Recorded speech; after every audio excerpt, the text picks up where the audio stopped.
Hey, hey, hey. Time for an out-of-this-world story from rSpace. Sometimes the worst advice comes from the people who think they have it all figured out, like your friend who's been on their third divorce, or the guy at the bar who swears his ex is totally crazy. You'd think they'd have some wisdom to offer. Today on rSpace, we have a crash course in what not to do. Up first, freedom's a little too much to handle for this OP.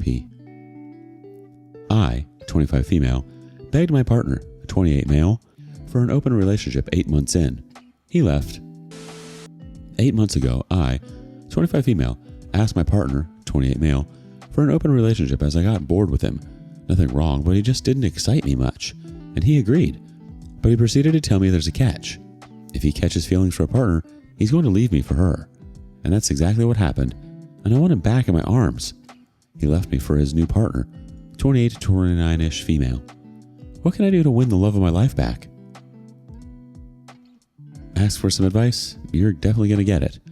First up, not going to lie, that's the ultimate reverse card for the situation. Big ups for your ex. The OP replies, really? Next person says, yeah, really. You played yourself. He didn't excite you, so you asked for an open relationship. And now you want him back when he caught feelings for someone else while in the open relationship that you asked for in the first place. You only have yourself to blame for this one. You should stay single for a while and grow up.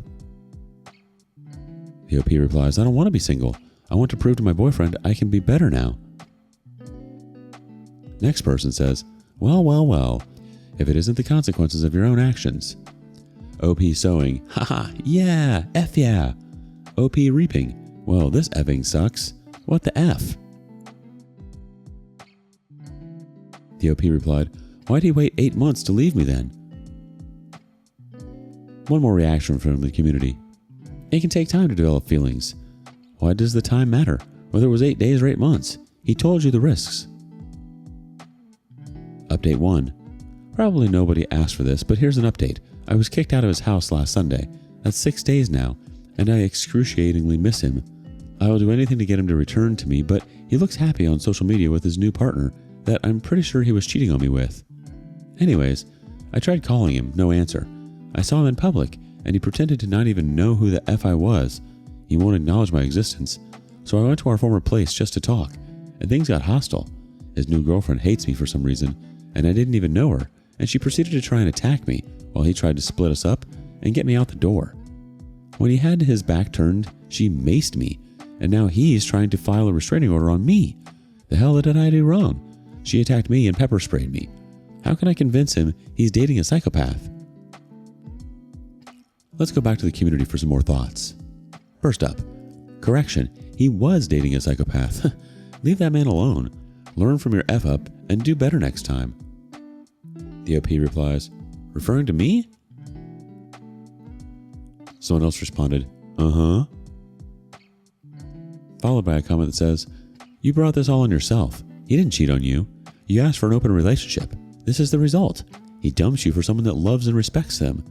The only course of action you have open to you now is to walk away and get therapy. The OP replies, I'm in therapy already.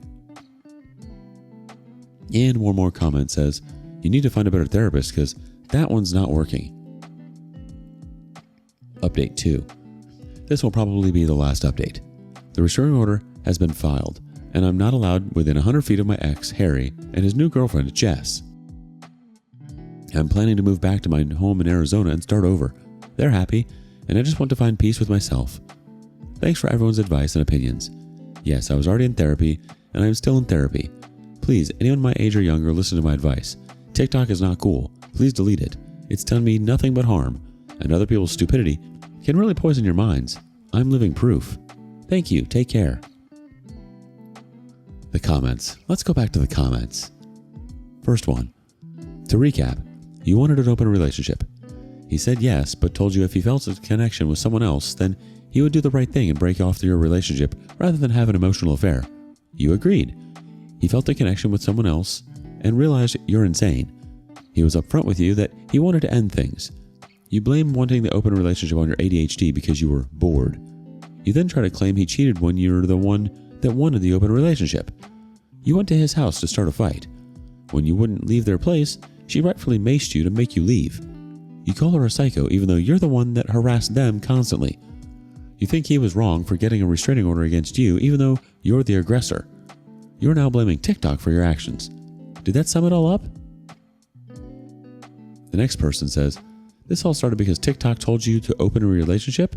Honestly though, I hope you're able to build yourself a solid mental foundation before falling into another relationship. Another person says, she would not even have seen anything on it if she herself was not actively searching for info about open relationships. The idea was already in her mind before evil TikTok sent her all those supposed brainwashing videos on open relationships. I use TikTok and I have never seen one open relationship video pop up on me. I see plenty of makeup, fitness, paranormal, metaphysical, and wedding ideas, which is because the algorithms picked up on my interests. Anyone that is impressionable in their late 20s that would use TikTok for their life's most important choices is someone whose maturity is quite stunted and probably should not be on the internet. Update 3. I hate this. 27 female still suffering 2 years later. 2 years later. It's been 2 years. I've tried to stay offline and live life, but my ex and his now wife find new ways to live in my head rent-free. I wanted an open relationship, so what? You don't just string me along for 8 months, get some new girl who you met through me, and then marry her. This isn't fair. She's living in my home with someone who should be my husband, and he's been renewing the restraining order ever since it first expired. And I know he's going to keep doing it because for reasons beyond my knowledge, the man hates me. F my life. And back to the comments. First one. Was he visibly happy when you wanted to open the relationship? If he wasn't, you were making plans to date while he was making plans for his future and his dignity. Next bit of advice. Well, I can tell you the reasons. You wanted an open relationship. He didn't. He said if you insisted and he got feelings for someone, he would dump you. He fell in love. You got dumped. You then harassed him and his new girlfriend by showing up at their apartment to talk. You consider her yelling at you to hurry up as inciting a physical fight, which ended in your being rightfully maced. You are delusional and a threat. That's why he hates you. That's why he renews the restraining order. You need serious professional help, and you won't find it on Reddit. It really seems like you're trying to force a situation that's already done and over with, and honestly, that's not the healthiest approach. You asked for an open relationship, and your partner made it clear that if he developed feelings for someone else, he would leave. That's exactly what happened. You can't go around asking for things, then expect everything to stay the same when the consequences come into play. You essentially set the stage for him to move on, and now you're upset because he did exactly what he said he would do. Up next, not every piece of advice is worth following. Infidelity in Mormonism is a special kind of hell. This happened a few years ago, but I've seen others go through it recently. Mormon bishops receive almost no professional training. They are instructed to follow the Spirit when dealing with infidelity, along with a bunch of archaic handbook rules that don't fit any scenario in the modern world. It's a recipe for disaster. Keep in mind, your bishop might be the local plumber or doctor. They're called to lead the congregation, ward, which is usually around 350 people. If you are involved in Mormonism or any other high-demand religion, I would suggest not confessing anything to clergy. I understand you need to talk to someone, but hire a professional therapist and marriage counselor, preferably from outside the church. The advice I've seen given and experienced myself is really poor and leads to mental health issues for both individuals in the marriage. You will get better advice from this sub if you want to come out the other side with minimal damage. My, male 35, wayfaring wife, female 32, confessed to the bishop she had caught feelings for a study partner at university. She told the bishop the other man felt the same for her. The bishop's advice: stay in the study group and exercise self-discipline, pray at least twice a day, and meet with the bishop monthly so he could monitor the situation. 3 weeks later, after a group study session at Emotional Affair Partner's home, everyone else had left. The affair turned physical.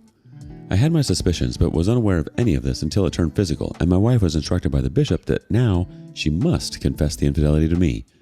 I felt all the normal feelings every man has when this happens: betrayed, humiliated, angry, heartbroken, hateful, insecure, embarrassed, etc. So what's the problem? In Mormonism, a divorce is similar to spiritual suicide. You cannot get to heaven without your spouse. I've never seen a Mormon bishop recommend divorce when someone cheats, ever. I've been in leadership in the Mormon church for many years. The bishop usually shares this information with a small inner circle of leaders.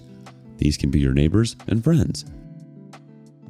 You never know for sure who knows and who doesn't know the details of what happened. Church discipline is very inconsistent. We call this bishop roulette. You might have a bishop who throws the book at your spouse and excommunicates them with all the public embarrassment, or, maybe worse, gives them a slap on the wrist and says, "Don't let it happen again." You have no idea what will come from a simple confession. Strong emotions like anger, hatred, and rage are from the devil. You must suppress them, or you will be in the devil's power. This is terrible advice. What I've learned lately is that renunciation ties you to the emotions forever. Never renunciate any of your feelings. Embrace them. Then you can release them. Religion asks you to sacrifice and renunciate all of these bad feelings towards people in the process of forgiveness. It doesn't work.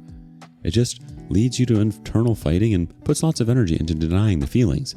I wasn't able to release these feelings until I embraced them fully, felt all the feels. Then I was able to let them go. You must forgive the spouse and the transgressor almost immediately. If you don't forgive them, you will not be forgiven for your own transgressions. I met with the bishop 3 days past D-Day and told him I want to murder the effer, normal in my mind. His advice to me? Approach him and tell him you forgive him for what he did. Ask him nicely to please leave your wife and family alone. I actually followed this advice and it destroyed what little self-respect that remained. Of course, the dude had no respect for me at this point. None. When I got home the next day, I found a note on my door addressed to my wife. I read it. It was from him asking her to meet him at his house to talk. She had gone no contact with him. Apparently, asking nicely isn't very effective when two people are in a full-blown physical affair. The bishop told my wife not to reveal any details to me about what had happened and why it had happened. Truthfully, I think he was worried I would find out that he, the bishop, had known about the emotional affair and had instructed my wife not to say anything to me about it and had not advised her to flee the situation. This left me vulnerable. Other people in the ward know about the emotional affair before I did. I can only imagine what they thought of me, being clueless, when even they knew the truth. It's been years, but because of this religious indoctrination, I really didn't recover from the trauma until recently. I remained in the relationship but was holding on to all of the anger and rage associated with the betrayal. This wasn't fair to my wife either. She had the pleasure of remaining married for years to a very angry man. We have remained together and have actually healed the relationship by working on myself and therapy. Trust has been restored through communication and honesty. A lot, not all, of the advice given in this sub is solid. If the advice from your spiritual leader deviates dramatically from the basics you learn here, don't follow their advice. They can lead you down a very slippery path that ends in mental hell. Many Mormons, yes, I know you aren't called that anymore, will feel this is an assault on their religion. I'm not persecuting you, I'm giving you fair warning. Update. New details still trickling out 30 years later. We were at a large dinner party with friends and a close friend told this hilarious story about something that happened on a group European trip, a trip I couldn't attend because of work. The story was about an embarrassing incident that involved my wife and her affair partner. Our friends are clueless and know nothing about the affair. To them it was just funny wardrobe malfunction story. The European trip was months after I discovered the affair and was promised there would be and was no contact between the two of them during the trip. Well, another lie, another blow-up fight 30 years after reconciliation. My self-esteem once again thrown to the curb. For clarity, this isn't the first time the truth has come out accidentally. It seems to happen at least once every 4 to 5 years, making my life a living hell. During the argument, everything was rehashed, and she denied several things that she had already admitted to long ago. Apparently, it's hard to keep your story straight, and memories fade. Every detail is burned into my mind like a steel trap, and I can't forget the details no matter how much I would love to. I feel like a fool, and I'm very vulnerable right now. When my wife had the affair, I did everything wrong. There was no internet, there was no Reddit subs, only terrible advice from religious leaders. I did the pick-me dance. I hid the affair from family and friends. I wanted details and thought I was told the truth, but no. I filed for divorce today. I'm now the bad guy. Our adult children and extended family don't know anything about the past infidelity, the lies, the damage done. Everyone is pissed at me for leaving mom. Even if I outed my wife, I look like a fool for staying for so long. You know, let bygones be bygones. People don't understand how trickle truth reopens that wound again and again and again. I'm done. So here are some thoughts on reconciliation. Leaving your spouse for infidelity has a short shelf life. You should consider leaving first, and reconciliation second. You can leave a cheater and not be the villain. Wait too long, and you look like a fool or a person who abandons your spouse. It never goes away. Your relationship will never be the same. What was hard for me was it felt selfish to leave her, impact the children, take the social hit, etc. I never thought about myself and the impact it has had on my life. Honestly, my self-esteem never recovered, and it hurt my career and impacted all of my relationships, not just my relationship with my wife. Impact. The underlying anger was always there. My wife, who deserves better, had to live with a very angry man for all of these years. Surprisingly, when I filed for divorce, that anger has disappeared. I'm not even angry with her.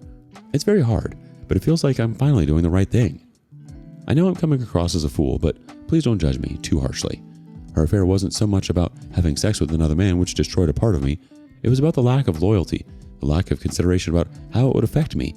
It was about all the lies that were necessary to carry on the affair, and the continued deception that has carried on for years. The whole pray and try to exercise self-discipline approach seems like a way to dodge the real issues and avoid confronting the damage that's been done. I can't imagine how frustrating it must have been to be given advice that felt more like a band-aid than anything helpful. Update.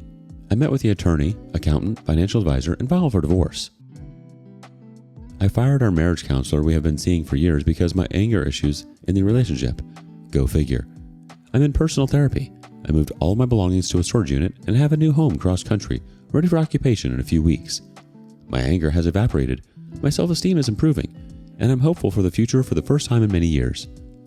Many people have asked about my wife's status. I would say she is devastated, sad, shocked, and confused that a lie she told 30 years ago is ending her marriage at this late date. Sometimes it even sounds crazy to me, but this is what trickle truth does to a relationship. If you've ever been betrayed, it's really difficult to understand how painful and damaging it is to find another lie, and another lie, and another lie over the years. Any trust that has been built through reconciliation is tossed out the window, and it's D-Day all over again. Here's the part that I'm fearful to admit. Most people told me to out my wife's infidelity to our children and friends to avoid taking the heat myself for our divorce.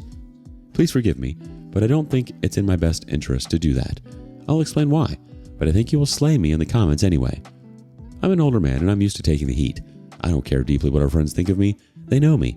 If how they feel about me changes because of divorce, they weren't that great of friends in the first place. The ones who've asked, I told them I've been unhappy for years and I'm no longer willing to continue.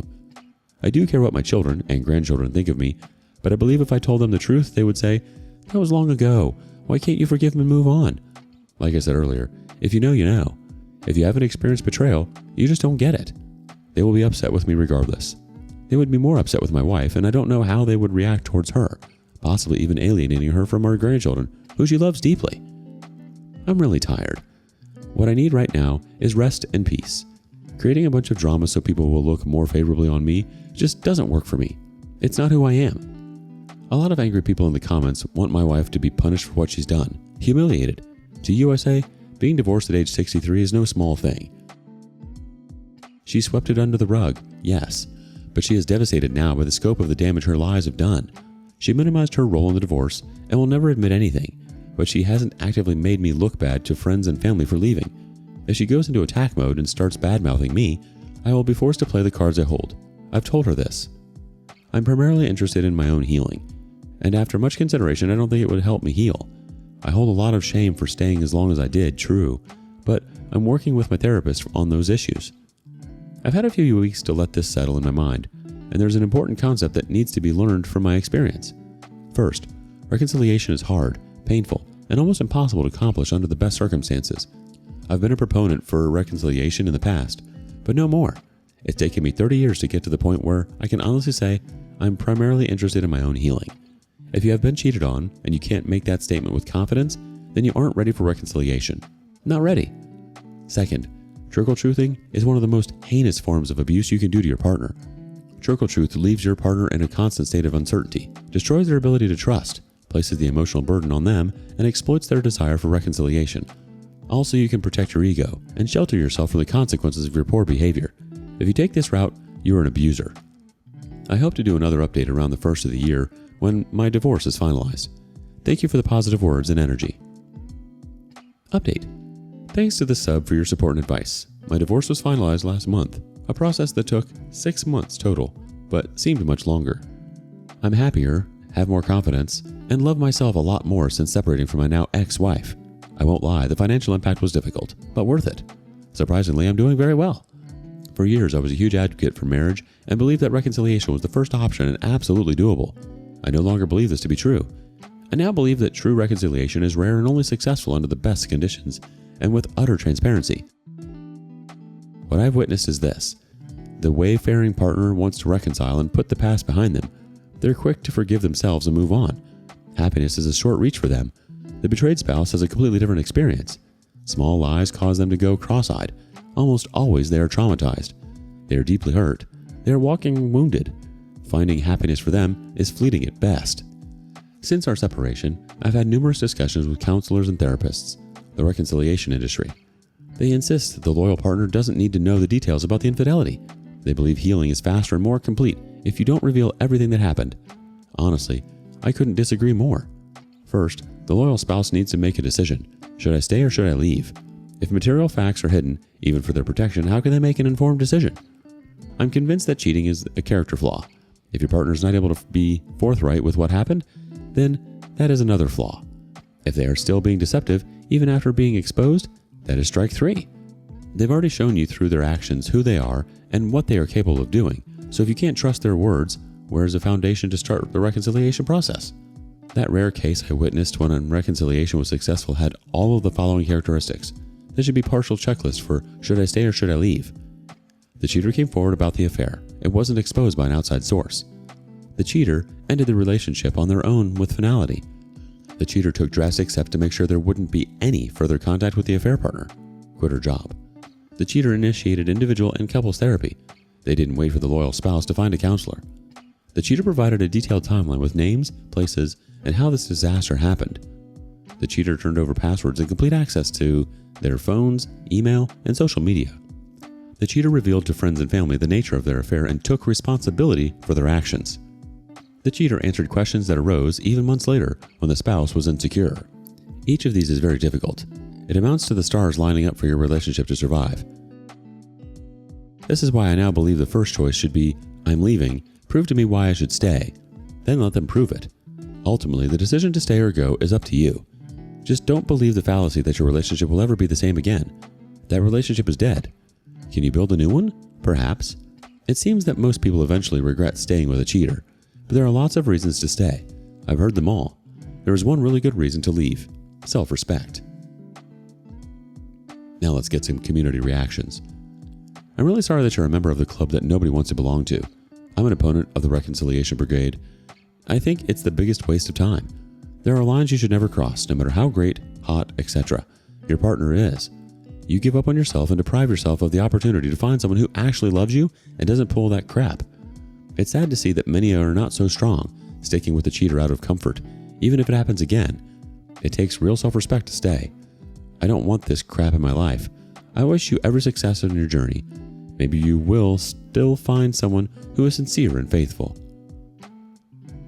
Next comment says, that checklist is incredibly valuable and should be the default response to people who are considering reconciliation. Even the part about the detailed timeline. People don't want the details because they know it will make reconciliation harder. But that's the point. Details would probably reveal the absence of the other key points. I'm sorry for your pain, but I appreciate the clarity and honesty of your conclusions. Your experience being so long and drawn out makes it harder for you, but it gives you a perspective that we just don't see on this site. I totally get what you're saying about trickle truth. It can be devastating to keep finding out new things that just chip away at the trust that was already broken. I also think your perspective on reconciliation is spot on. It's rare for it to work without total honesty, and it's hard to rebuild when there's so much secrecy and deception. The checklist you shared is really helpful though. It gives a clear picture of what would actually take for someone to be ready for reconciliation.